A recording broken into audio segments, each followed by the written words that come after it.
Hello, thinkers, and welcome back to Thinking Critically.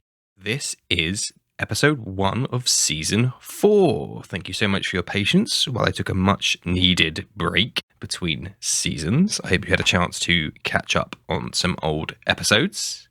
And this episode, a special episode to bring us into season 4, features one of the players from my own homebrew campaign, which you can now watch on Twitch at twitch.tv/thinkingcritically. And also the VODs are up on my YouTube should you wish to catch up on that. Otherwise, thank you all so much for returning. There's plenty more very exciting content I've got coming up in the next few weeks that I'm very much looking forward to sharing with you all. So, without much further ado, let us return to Thinking Critically.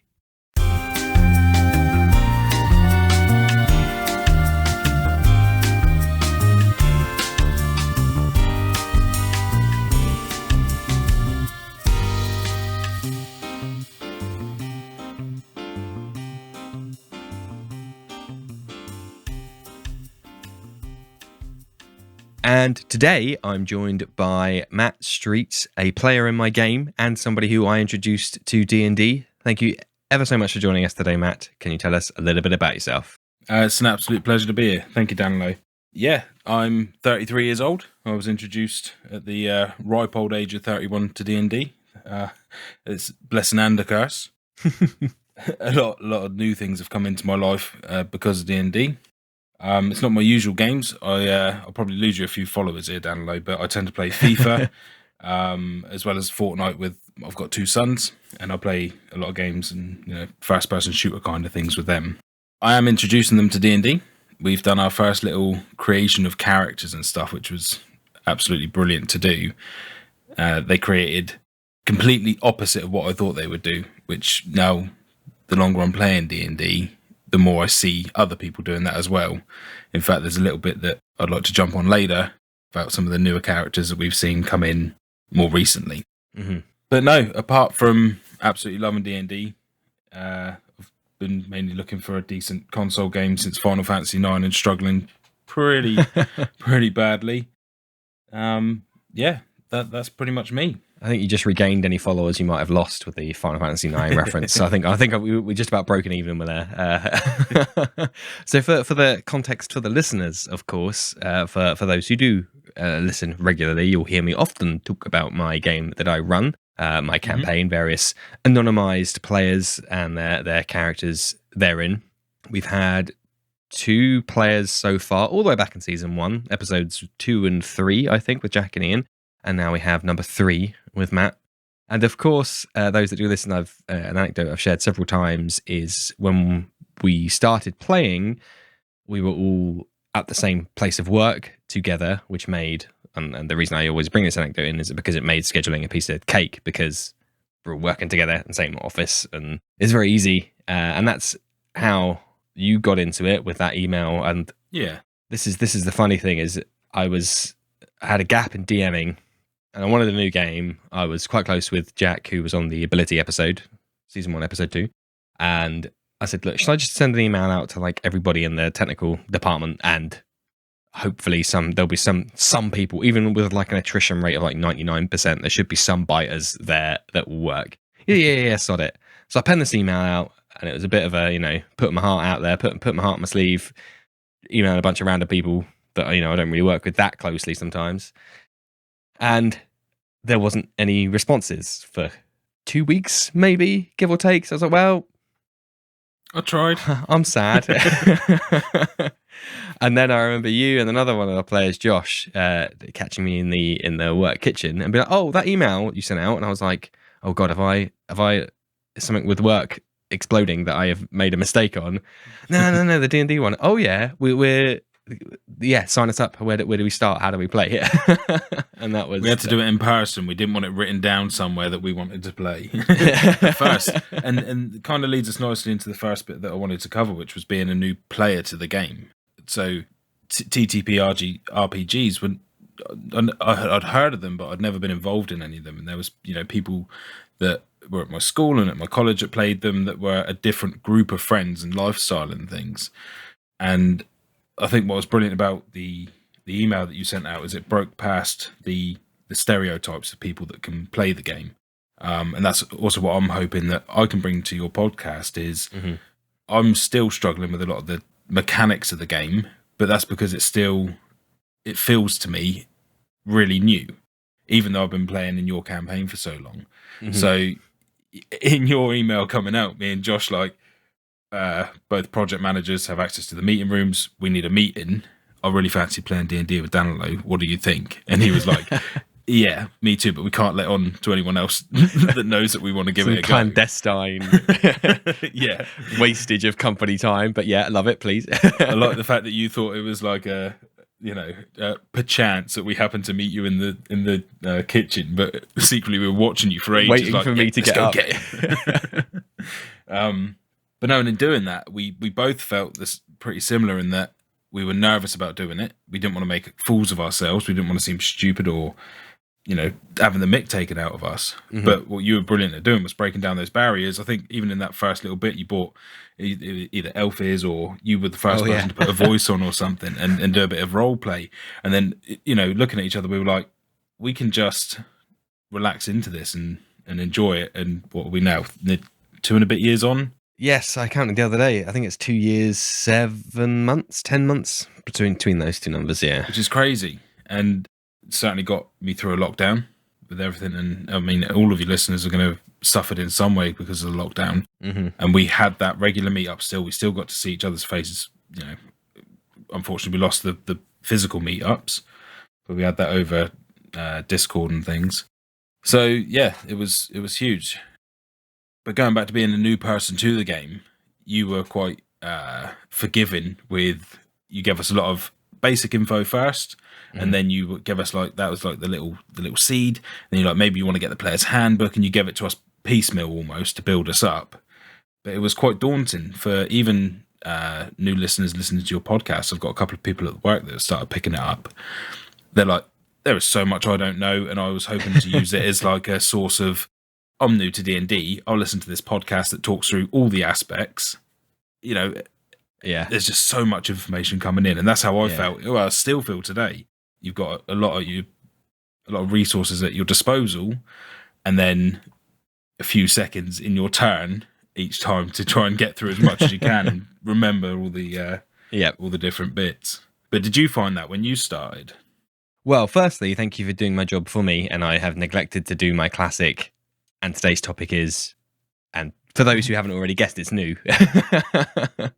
I jumped the gun. No, you didn't at all. I just neglected to do it, which is fine. Hey, I can't get 60 plus episodes in and be perfect in every single one. Something's got to be at like 80%. So we can retake then, Lo. All the way, scratch the last 7 minutes, back to square one. No, never retake it. All one take. So yes, so new players, and that's why it should be really good for you being, obviously I have a lot of guests on with various different experiences, but obviously I've seen you grow from, as you just described, like, I don't know what TTRPG stands for. Yeah. To now like, oh, I'm thinking of rolling this, and here's my smite damage, and this, that, and the other, and here's how many dice I'm rolling and stuff. So it's there's quite a good visible kind of graph there of knowledge and growth over the last, let's call it 2.5 years. Yeah. And the other thing I wanted to talk about before we loop back around and answer your original question, but it's the prerogative of the host, so whatever, is I think I haven't mentioned this to you guys before, but it'll be useful to get it on record, is I think you guys are in a very rather unique situation in that your first and only game has been one that will last for 4 years and be like 200 sessions in, because a lot of people don't ever have that ever, and they've been playing 10 years and they won't have a game like that. So for that to be your first, I think a lot of listeners are going to be like, oh wow, they really dived in at the deep end, which is maybe a mistake on my part, but because it went from that little session 0 where you give it, which is what we thought it was, like it was just a kind of like a one hit kind of thing. You roped us in for life, and we had to sign contracts. And I don't see my children and my family. Yeah, I didn't get your payment last month either, Matt. Can you sort that out? Because oh man.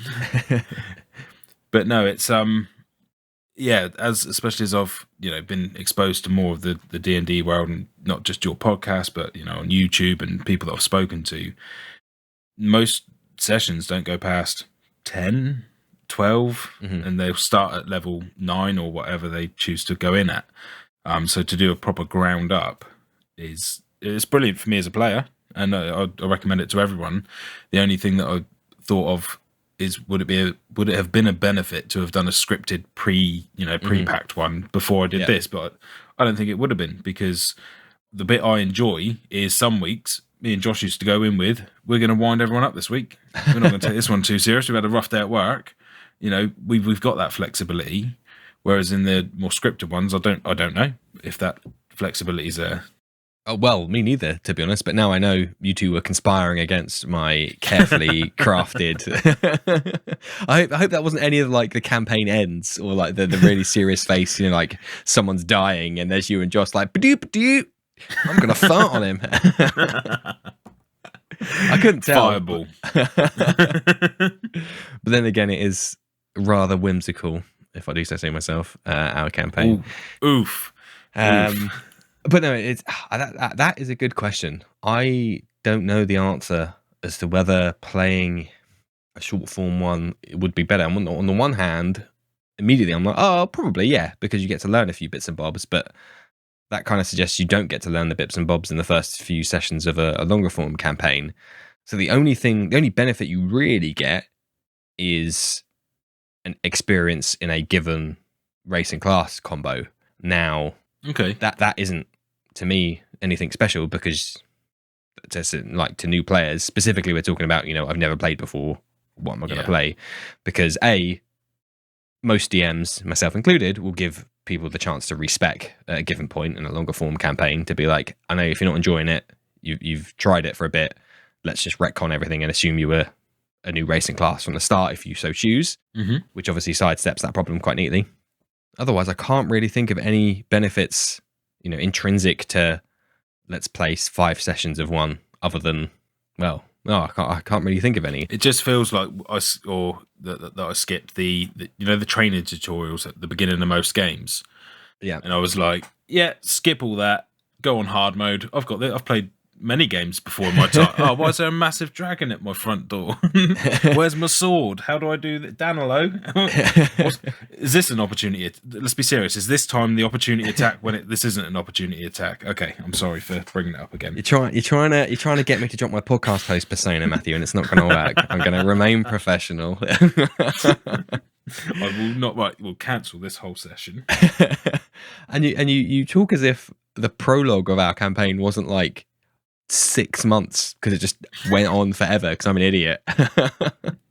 It most certainly wasn't. It's down to your planning. I loved on some of the sessions you were like, just to let you know, you didn't touch any of my notes. Brilliant. This is next week sorted then, because we'd be like, Danilo's clear path is over there for us. Let's go mug someone.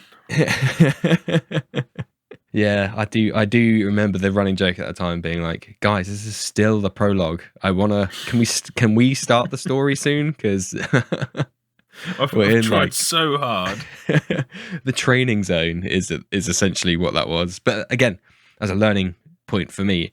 But to finally loop back around and answer your question around a new player, I think I have the benefit of being, what's the word, an obsessive personality for new hobbies and new things, and that is evidenced by a string of old hobbies that have been put by the wayside that I've invested money in and then done nothing with. So every new shiny thing I get, I'm like, oh, I've bought a bicycle. I guess I'm a cyclist now. I better get all the gear to ride once a year to the pub that I do.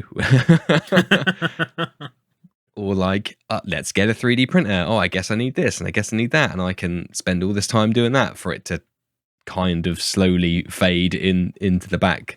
So D&D luckily hasn't slowly faded into the back. However, when I first started, as I am with board games, I like to know the constraints. So I would read, instead of of Mice and Men before going to bed, it would be the player's handbook. So I like to read. I've read that back to back at least once, because I'm like, I need to know everything so I can craft the thing I want to craft and know what it is I can do. So I have the benefit in this instance of having an obsessive personality to be like, I read everything. And the other thing I wanted to mention, and this is behind the screen a little bit for yourself, is okay, let me not try and not lead the witness too much, but I want to talk about digital services. Am I in trouble? Yes, What? I'm afraid so. Oh dear. Okay. This is an intervention, Matthew. I've brought you here today. D&D is not even a thing. You've just done this whole thing to come to this point. Yep. Some people here for me, Danilo. I've got to go. The intervention is you're not spending enough time with your friends, and that's it. So digital services. So on that, we use, and I use D&D Beyond. There are other alternatives out there, and obviously there's physical versions. But this is a discussion I've had with other players in our game. But how have you felt from basically doing the majority of the learning and playing through a digital interface? Well, it's fascinating that you brought that up as one of your questions. It's one of the bits I wanted to cover. So I think in creating my first character, I did it solely on Beyond. You gave us all the links and the other parts and all that gumph that you gave us. And I thought, that's where I need to be spending all my time, was on Beyond. So, first loading Beyond up, overwhelming. There was, I didn't even know the difference between homebrew or, because like on the first page, it says it's a homebrew character. I was like, I don't know.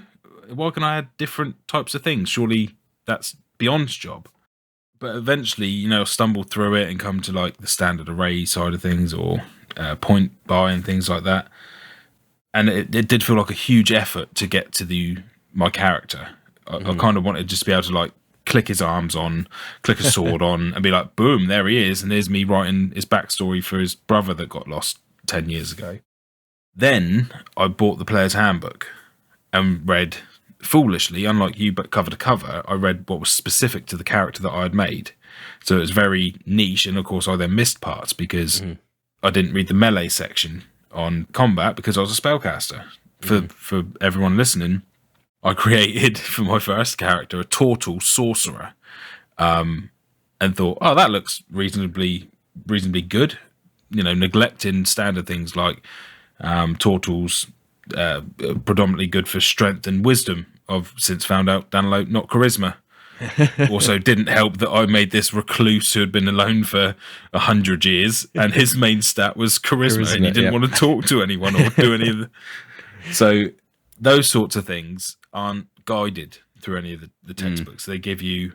And now that I've got a bit of an understanding, the Player's Handbook and Beyond are brilliant, because I know that it's, as it's written, that's how it is. There is no ambiguity, and if there is, it's deliberate and things like that. So, but as a new player coming in, I thought, whoa, there is a lot going on here. So Beyond, I think, is brilliant, and that's where I point people who ask me now. I go to Beyond and use it. If you need any help, let me know. The one I'm finding difficulty with is Foundry. Oh, okay. So we use that for the map side of it. Is brilliant. I don't like the fact that we've got two ways of tracking health and dice rolls and other things, because when it took me so long to get up to speed with Beyond and be comfortable using it, that when Foundry come along, super cool for the maps, and the work that goes in there is excellent. But the management side of things, whilst I'm listening to everyone's their turns in battle, I'm then thinking about what I can do, and then I'm like, oh, someone's taken damage, and they've now moved. And all the while, I'm thinking, where am I next going to do my dice rolls? Can Danilo see them? Can everyone see them? So I think there does need to be a good unified platform, if there is such a thing. Well, there are ways to do it, but I don't care. Like, if none of them wanted character sheets in Foundry, that would be fine, because I don't need that information. You guys, it's your sheets is your sheets. Like, if you were playing with physical sheets, that would be fine as well. The only thing is, we kind of like the other players like to see your HP, because it cuts out the "how are you looking" question, which is just kind of awkward for everybody involved. So, out of everything, I think having to update your HP in two places is probably the best we're going to get away with. Yeah. But bear in mind, when I'm running 6 monsters like I was the other night, that's 6 tabs on Beyond and the one on Foundry, and shifting between those two to manage abilities and spells and all that kind of stuff. So I've just shut got up this and thing stop, stop crying. of Ian sat there chuckling, like, this is why I don't use it. But interestingly, but as with my newest character, so I've introduced A'Therin, which was my Tortle sorcerer, who unfortunately met his demise a couple of sessions ago. My latest character is a Dragonborn paladin, who, although I've created him on Beyond, I've actually printed his sheets off, and I find that much easier. I used that in our last session because all the information is there. What I've found that I've not panicked, that's just too much of a strong word, but when it comes to my turn, I'm flicking between tabs all the time, and I'm trying to do stuff, and then I kind of miss you going, oh, Matt, you're up next. I'm like, oh, okay, and I'm juggling. Whereas with the sheets, you just stand master over the top of them and go, okay, I might make a little mark here and there if I want to do this move. But it is a lot easier to use pen and paper sometimes. That I love that you think that, because the reason why I asked that question is because a difference between your experience and my experience as a new player, and for everybody listening, I started as a player, my first 4 or 5 sessions were as a player with a friend DMing. Was built complete. I built a level 3 rogue, human rogue, from the ground up with pen and paper, character sheet, no digital help at all, and that was a laborious effort. However, it teaches you a lot of how everything fits together, because Beyond and other digital services do the maths behind the scenes, which is great and a time saver. What you pay is kind of an understanding of how that all works together for a new player. So like if I asked you, maybe now you'd know, but maybe a year ago if I'd said, where's your +6 to hit with your Scorching Ray come from? Yeah.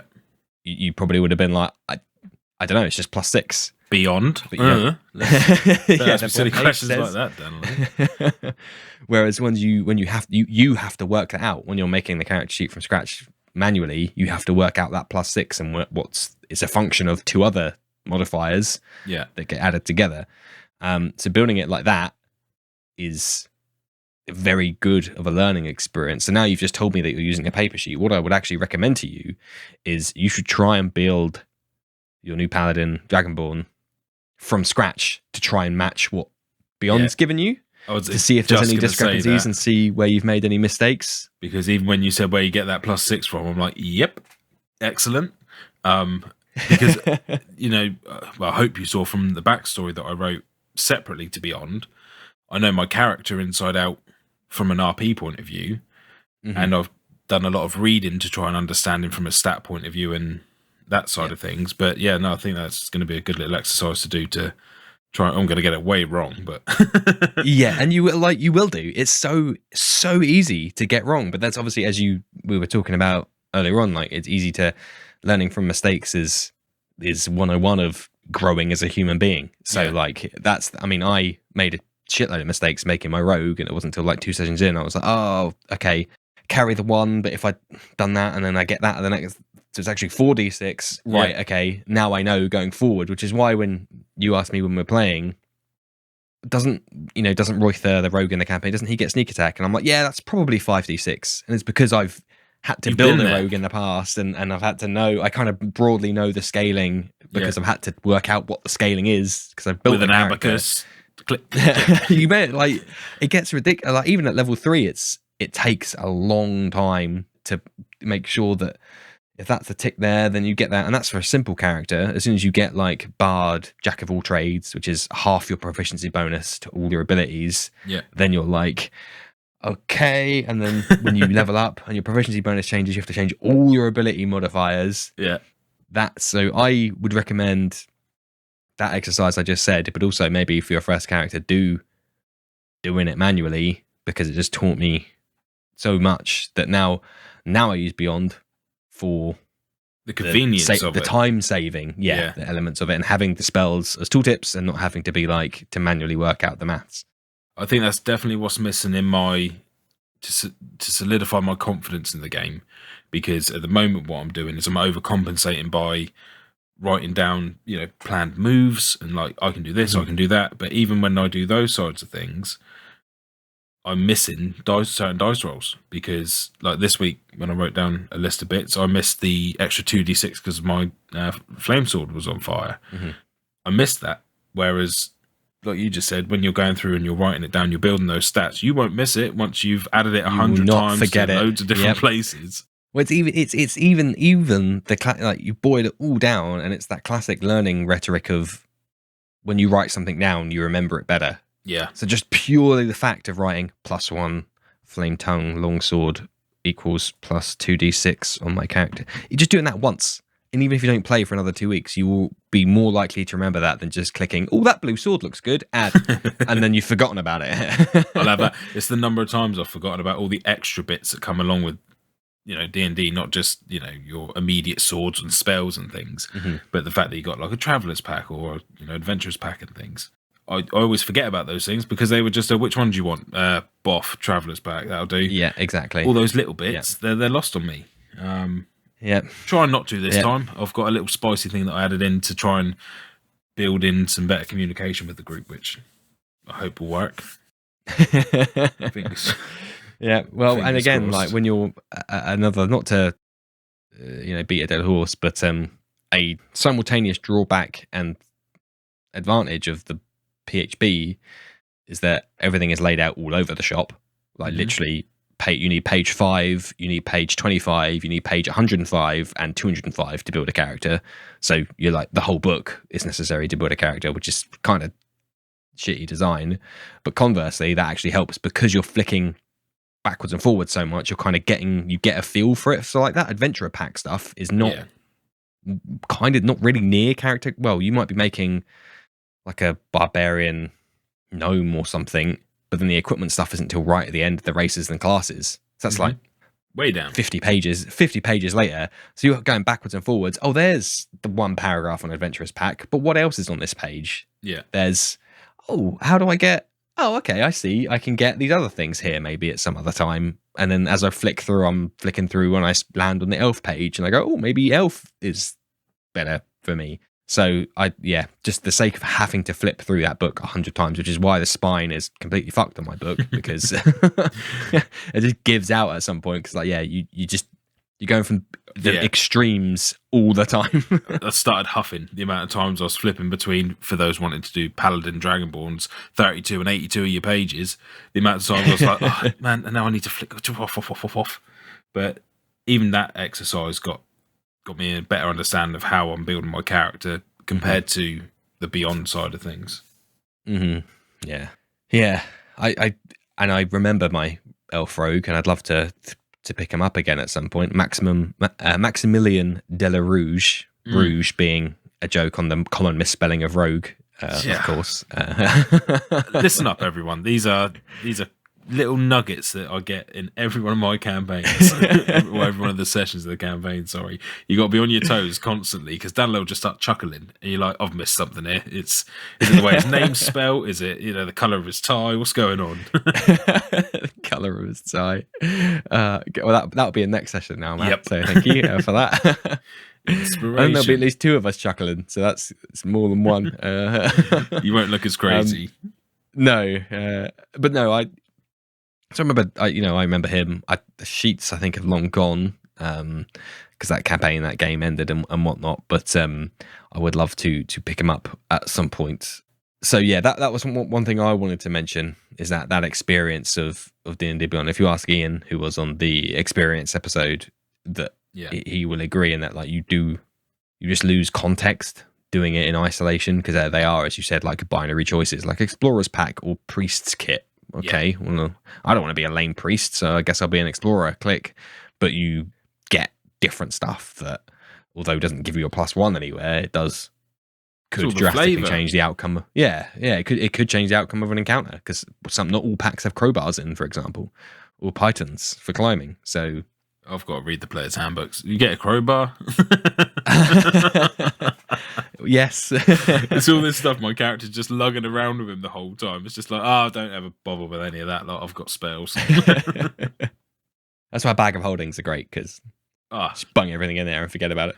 Probably my favourite thing to come out of D&D so far is how do I create a real world version of that. I think it's called The Loft, because that's where all my shit goes up and disappears, and I never touch again. But I was putting bodies in there down low. No bodies in the loft, man. Oh, no, but that works for bag of holding too. So.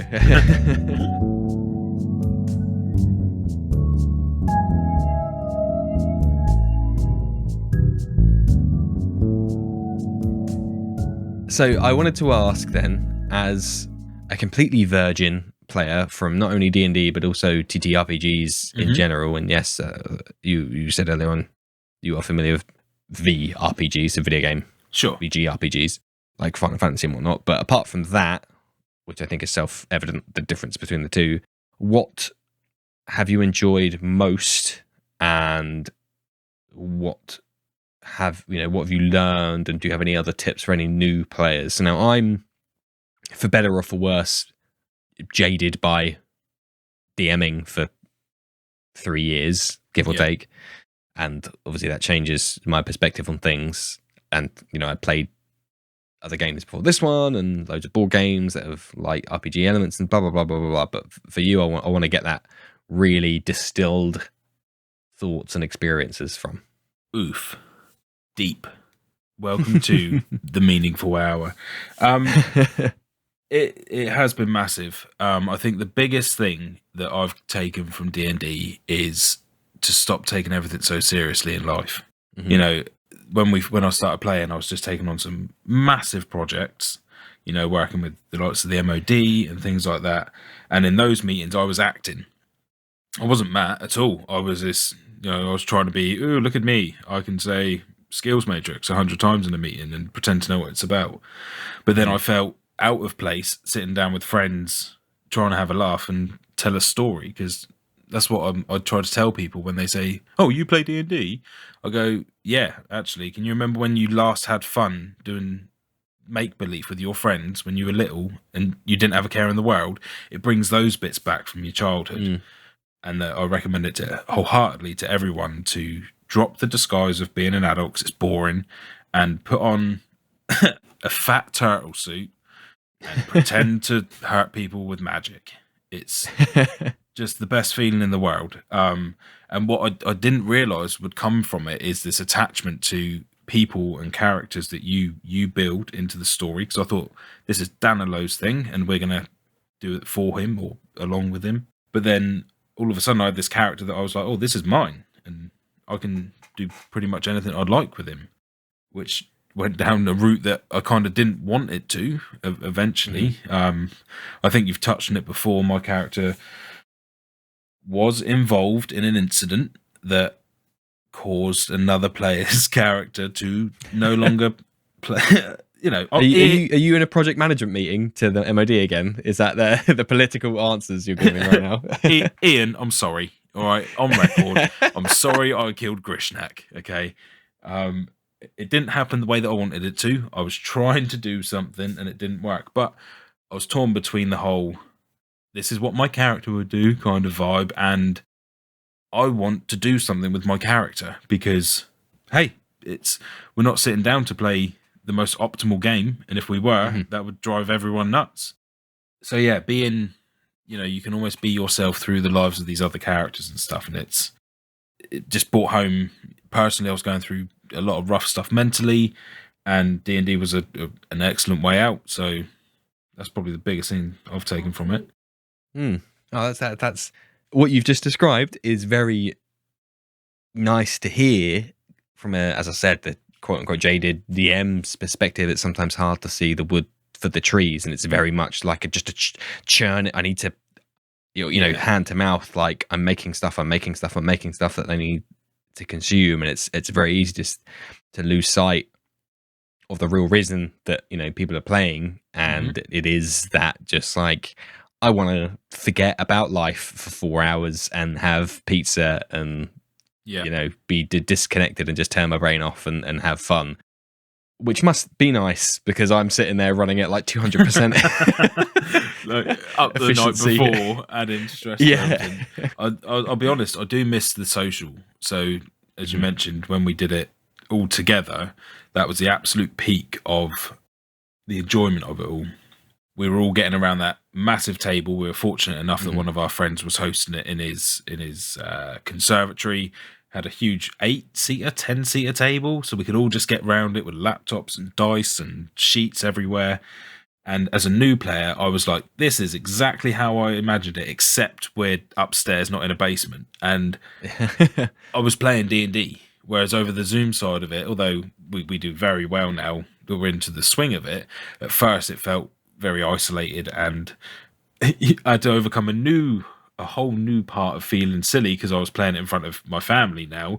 Like, Daddy's gonna go do a terrible voice of a Tortle. Hello, and they were like, "Why are you talking like that, Dad?" I'm like, "Please go to bed. Daddy's doing some very serious stuff with his friends."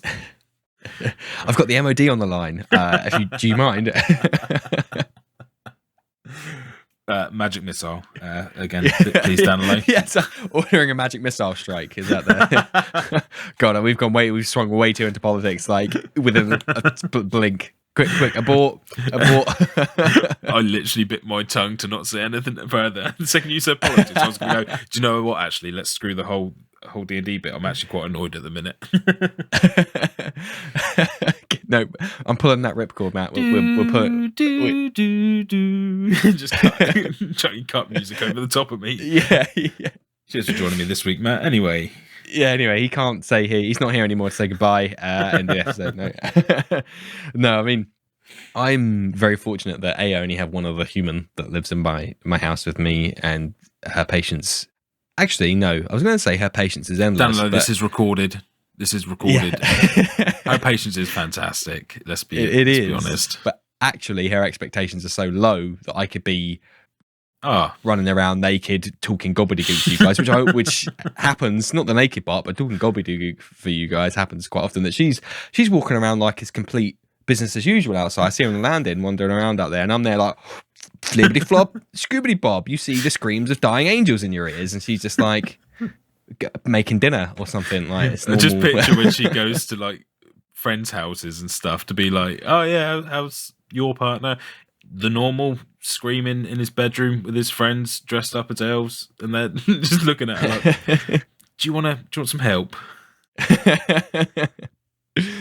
But no, I that ties in nicely to bringing in the newer players. And you mentioned when we first started playing, both in session 0 and when we were around that big table, is I went out of my way to have the ears. In fact, you might not know this, but an explicit objective of mine in that session 0 was to probably overact for that exact reason of being like, "Oh man, this is like, let me remove the boundaries for you because I'm already being an idiot." So yeah.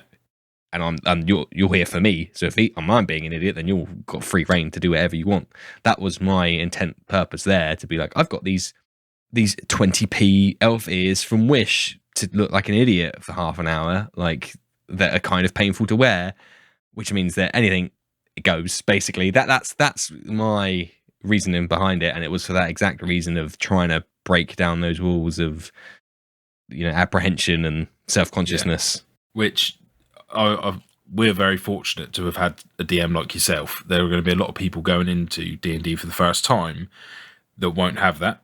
So, someone as considerate as, I've got a room full of late 20, early 30 somethings that have never played this before, and you think through that, because I could imagine not having been guided like you provided for us, people could walk away and be like, exactly what I thought. This definitely isn't for me. I don't want to feel like that again. But I remember as we left and got in the car, we were in fits of hysterics. But it was almost like a relief. Like, Danilo wore ears. That was brilliant. Never in a million years did we think that was going to happen. So yeah, and then that was all broken down. And I want other players to experience that and not feel all the apprehension stuff that sits behind basically acting. You're an actor at a table. You think, I was really nervous at school getting up on stage to do acting, and I was like, I'm not going to sit and do a voice. But the second you did a voice, I was like, sit in a mirror for a bit and try and figure out how to do a voice of somebody else, and come up with my own little weird voice that I'll hold forever, I think. So listeners will know this anecdote, but you don't, Matt, in that when I was riding my motorcycle to and from the work that we used to share, I would practice voices because I was, Excellent. in isolation in my helmet, going down the motorway. No one can hear. I'm on my own. That I would practice to and from work. Fantastic. See, I do it in the shower or when I'm driving. And Yes. as I was driving back from work, because I realised I submitted all my new character sheets to you for this, for my new character. I was trying to say his name because Dracodandian is his clan name, and I kept getting it wrong. And I was like, right, just practice it like you did with all your big words that you've learned in life. And then I was doing it in A'Therin's voice, and I was like, Matt, you need a new voice. How do I come up with something again that I'm so comfortable now doing A'Therin's voice and the kids know and everything else?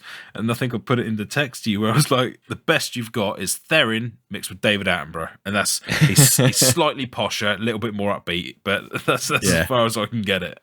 I couldn't ask for anything more. That's perfect. But that whole having to invent new things again brought out all the excitement again of the early days of I've got absolutely no idea what I'm doing here, but this time around I had all that experience and guidance from you, the Player's Handbook, the wonderful people of YouTube, and I found that this time around even more enjoyable creating a character. There is a reason why there's a meme of people having 200 unused character sheets, because like people, that is one of the more exciting things for a lot of people is doing that process that you've just gone through. The DM and the game that I play in, he has literally, I've seen his sheet because he was scrolling through trying to find one, and it is in the hundreds. I was like, whoa, you're really making use of that unlimited character sheet. It's like, huh? Cool. I did a Excel sheet in the early days of what the races I would like to play, what those classes are, and based purely on that, I like the word wizard. That sounds cool. I also like human. I'll put those two together. There was no stats that sat behind it. There was a monk that even this time around when I went back through that list, I thought, nope, that looks far too complex. There was I like the idea of playing a tiefling, a female tiefling, but I'm not quite ready for that yet. I think that'll be the next character that I'll develop into, which is why there was a huge relief when this time around we have a female in the party. I was like, indeed, whoa, that's huge. But yeah, and I think I'm going to be progressing down that road of hopefully playing a female character in the next part. Yeah, which would be awesome. Yes. Well, you have to wait for this one to die, which may or may not happen. That was really close, by the way, in that first session back. I made loads of errors on my turns. A couple of people dropped down. So, Danilo's going full throttle here. First session back in the new year. He's like, okay, let's see how good those characters you've just made are. Well, I knew everyone was hungry. We haven't played for ages. Everyone wants to try out their shiny new toys. It's just like Christmas, right? You're eager. You've just unwrapped your PlayStation 2. You want to get that shit under the telly as soon as possible. Like, you don't want to. That's it. Get it plugged in, get it going. And when you did that lead intro bit for the character as he stood at the doorway and he walked in, I'd practiced the line that I wanted to do over and over and over, and it was supposed to come in like really deep, like, I am Dracodandian Rogar. And when you did it, you went, and action, Matt, go. I was like, oh, hi, I'm a Dragonborn chap. You all right, guys? I couldn't get my voice in, but because it just switched over to me, I was like, we've gone with it now. I have to accept that forever. If it makes you feel any better, Simon, who plays in the game that I play in, and it was on one episode, again, back in season 1, I think it's a running joke in our campaign with him that his voice, I think, changed 3 sessions in a row because he wasn't happy with it. So he did like a Sean Connery one, and we're like, nice. Okay, there's a lot there, okay, but fine.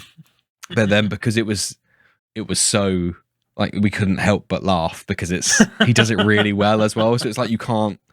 Look, this is a bit now. This isn't a character voice. This is just a big, really long bit for the rest of the campaign. So he's like, yeah, I'm going to wind that down a little bit because people can't concentrate. So then he changed another one, and then we did the whole fourth wall. Like, why are you talking different now?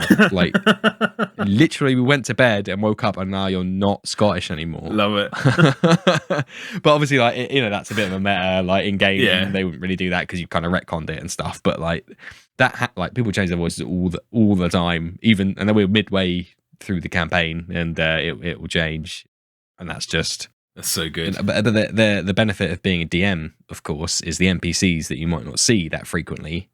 I don't really have to remember their voice, because if I can't remember, the players definitely can't remember. So most certainly I'm remembering. The key ones are still on point. Yeah. But I was thinking, like, oh, you haven't seen like the major NPC you saw, like the Don last time. I was like, they haven't seen him for ages. I'll just default to one that was he Swedish or communicate from? Somewhere in the Scandinavians.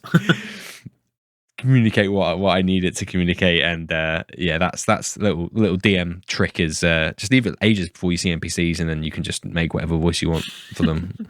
TM. But no, on the voices, just quickly for a little tangent. I'm also new to voiceovers, those apps, the voice changing apps. Yeah, tried a couple of them. One of them just broke all my audio drivers. That's why for this I had to reinstall all my audio drivers. I was like, it installed a program that overwrote a load of stuff. So that was a pain, and I didn't end up using it anyway. Yeah, it's weird. Again, we're going to digress a little bit here for everybody at home, but something that you'd think would be everywhere, like, you know, if you want to talk like we're talking now with cameras, you Google online chat or something, and there'll be 7 million Zoom, TeamSpeak, Discord, Microsoft Teams, Skype for Business, and then probably about 50 others that I'm not aware of. Google Meets, another one off the top of my head. Other platforms are available. Yeah, of course, your VoIP and video platform of choice, of course. And but the moment you search for like voice changer, you're like immediately into the murky territory of like, download this file, wink, it's totally not gonna break your computer. Or like, and it does. Here's a voice changer, that'll be $300. I'm like, what? Yeah, I just want to sound a little bit cool for people, because that'd been a really cool surprise for everyone. But no, broke my audio drivers and I went to bed in a sulk. That is a pain I have felt myself in the past. So yeah, for some reason I'm still bamboozled by that to this day. I found one that kind of maybe works some of the time, and that's like, okay, fine, I'm just gonna forget about it and either use it or it doesn't. Might just pick up one of those masks from like a toy shop that does it live. And then, the megaphone things that you can see if I can find one that roughly resembles a dragon. One of the questions I asked earlier that we haven't got back around to yet was, as a virgin new player to TTRPGs, what's your...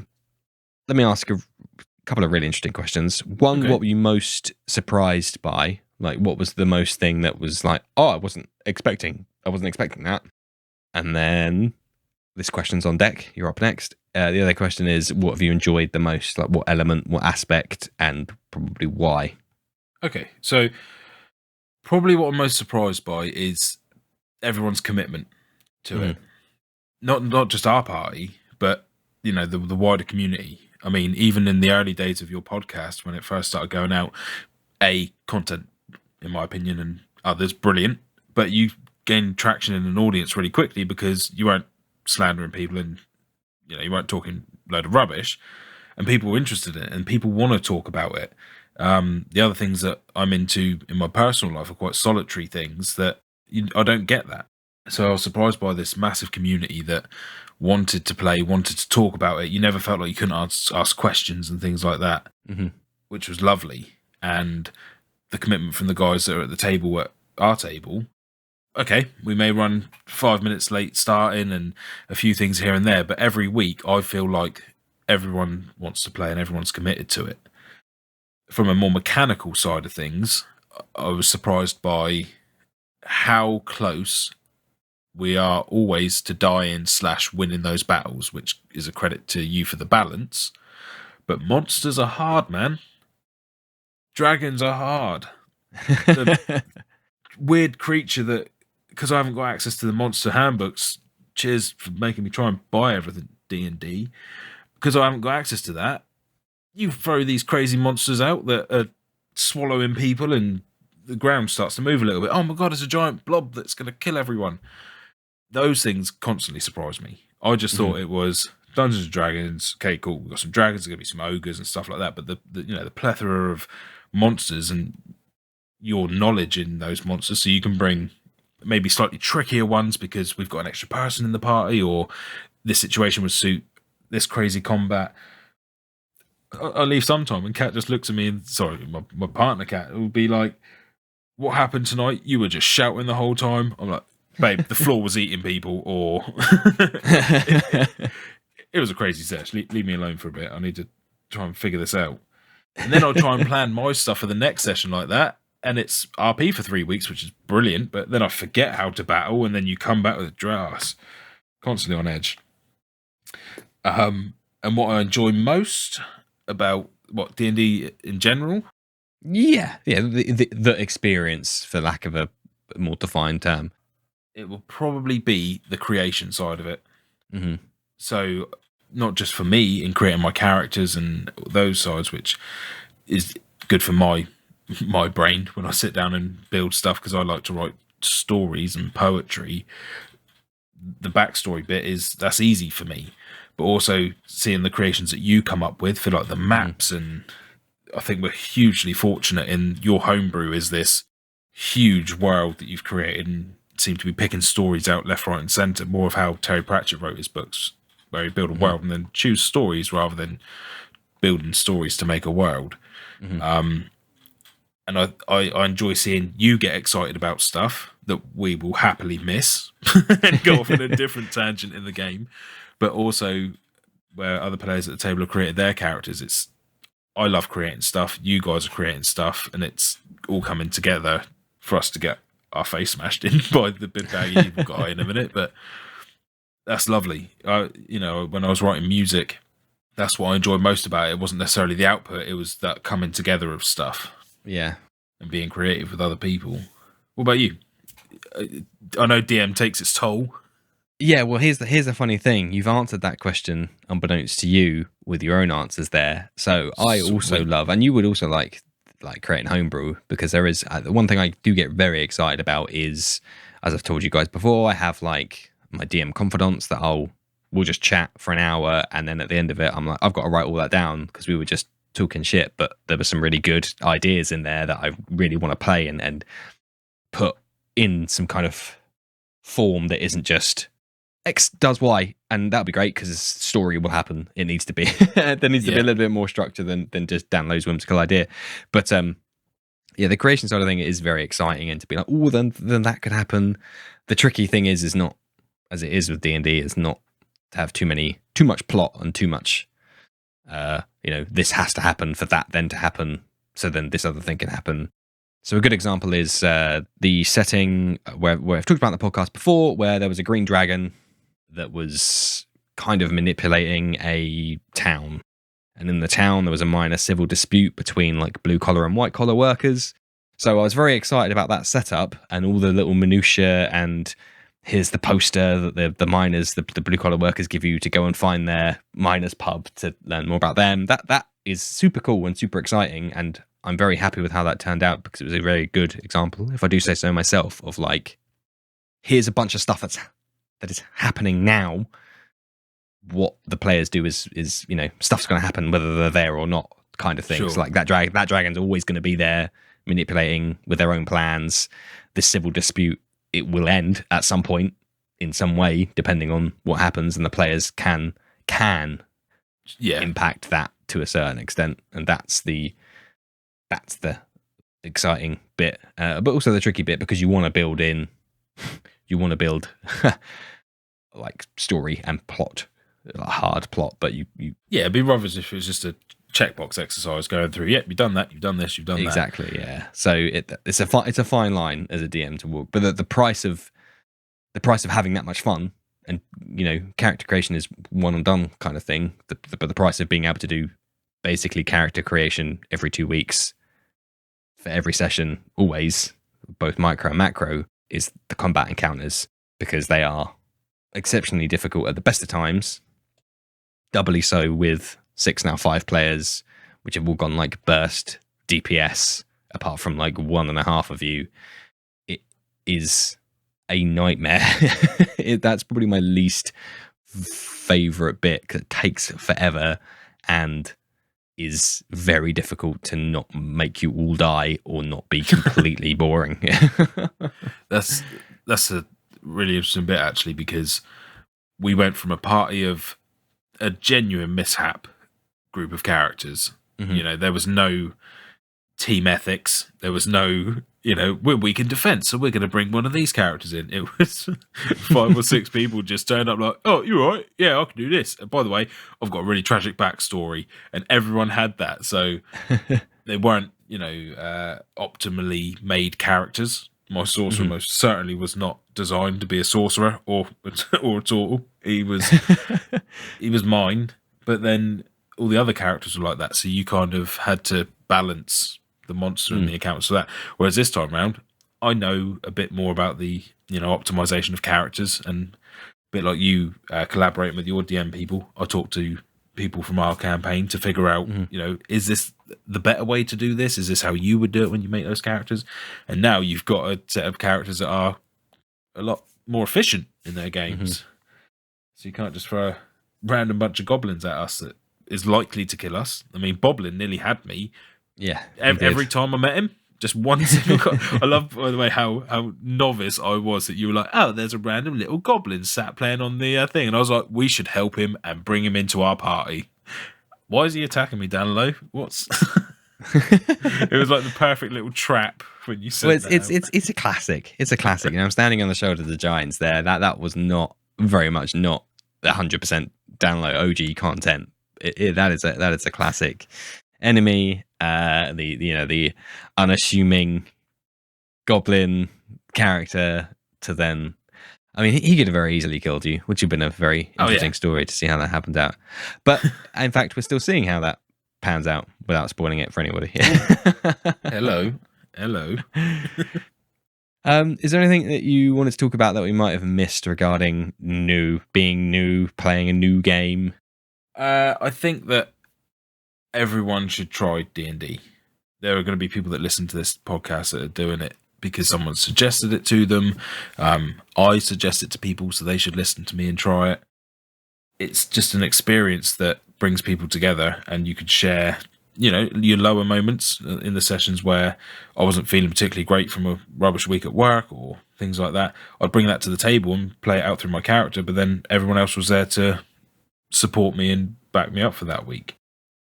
From a game side of it, it's brilliant. It's mechanically all laid out for you, and I think that's a huge bonus. There are sometimes when I go and play new games that I think, oh, now I've got to learn everything, like all the controls and things like that. I've got a group of people that around me that can, help me guide through those more challenging bits. So yeah, it's just an experience that I want everybody to try and go for. Even my mum and dad now, I'm like, guys, you should try it. They're like, oh, it's, we know people that have played it before and they're this type of person or they're that type of person. I'm like, that's why you're boring. You're not willing to just be there and be silly for ages. You did it when you were younger. Yeah. So do it now you're older. Yeah. Yeah. I do. There is, certainly a stigma in a couple of my more laddier friends, some of which Matt, are very much like, no, this is some weird nerdy thing that Danlo does and I'm like, yeah, but it's still fun. Like, I can't put it in any other way than like, you'll definitely laugh, which is the most important thing. That's it. I think Kat even said it on the first couple of sessions that I did it from here. She's like, I haven't heard you laugh like that for years. And I was like, that's because Josh was shagging Jack. It was brilliant. How can you not, not on Zoom, but the characters got into a situation and it's so ridiculous. It bubbles up inside you that you can't help but, let it overwhelm you and burst out laughing the way you used to. It's fantastic. Awesome. Well, I think that pretty much brings us to the end of today's somewhat self-indulgent discussion, but after almost 70 episodes in, I think I'm allowed some self-indulgence here and there. Do so professionally and 70 in, let's let Matt come on and have a little rant about their campaign. It's a good time because it's a very good time to have this discussion as well with a new character and, the experience you have in terms of other games and other styles of DMing. I know we had an interim DM for a couple of sessions in the middle, very, very short form, almost blink and you miss it kind of thing. But in terms of this, it's very interesting to see what the future holds, I think, both for our game, but also you as a player and your new character.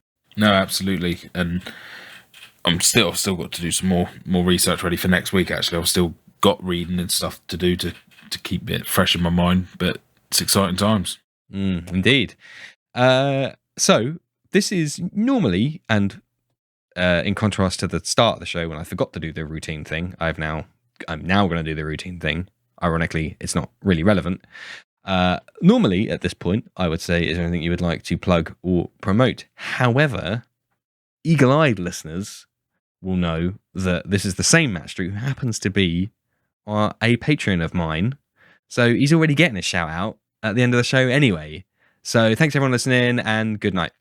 But no, as usual, is there anything you would like to in addition or? No, I'm just going to keep my standard hype man position up. Listen to Thinking Critically. Danlo does an amazing job both on and off the table. Tell your friends, I certainly do. And everyone stay safe and play D&D. That's me. Good night. Of course, I'm just going to take the Danlo does an amazing job on and off the table as a little snippet out of context. Just drop it throughout the for all my completely different endeavors. voices. Just in every podcast, someone's like, and the reason I like to play a Dragonborn is because Danlo is excellent. That's marketing 101. Like, so all that is left to say is obviously thank you ever so much for joining us today, Matthew. That has been a very, very fun and interesting and different conversation. It's nice to talk about stuff that I have had a hand in and is obviously very close to home. So no, thank you for your time this lovely evening. Thank you for having me. It's been a pleasure, mate. Awesome. Thank you to everyone for listening at home. And keep listening after this outro because you'll see and hear Matt's Patreon shout out. However, as usual, please follow is the correct terminology for Spotify and like on YouTube and do the 5-star rating on your Spotify app and God knows what Apple users do on Apple Music. Thumbs up. Apple users, cool. I think so, yeah. But no, as usual, I do really appreciate all the comments and feedbacks. Do reach out. I love talking and interacting. And if anyone wants to hear more about my Machiavellian plans for Matthew and his cohorts, please do let me know. Otherwise, thank you all for listening and good night. And now it's time for the Patreon shout-outs. Thank you to Robert Hartley, DM for Viva la Dirt League and writer on the D&D Logic web series. I would encourage everybody to check him out at Robert Hartley GM on Twitter and Twitch. Thank you to Optional Rule, a 2-time guest of the show and a very insightful and knowledgeable source of information. Please check them out at www.optionalrule.com. Huge thank you to a great friend of the show, Matthew Perkins, who's out there making hilarious and educational Dungeons & Dragons content. Please go and check out his stuff at matthewperkins.net, where you can find links to all of his socials and all of his content, including his own Patreon, which I would very much encourage you to check out. Thank you to Matt Street, at mpstreet88 on Twitter, for supporting the show. If you need support running your personal or business schedule, head to virtualtimehustle.com or on Instagram to make that difference between should do and done. Boss it better with support from Kat, who will help you get back that essential time you've been searching for. If you would like to support what we do and get 4 shout-outs a month, head over to patreon.com/thinkingcritically, or you can just buy me a coffee at ko-fi.com/thinkingcritically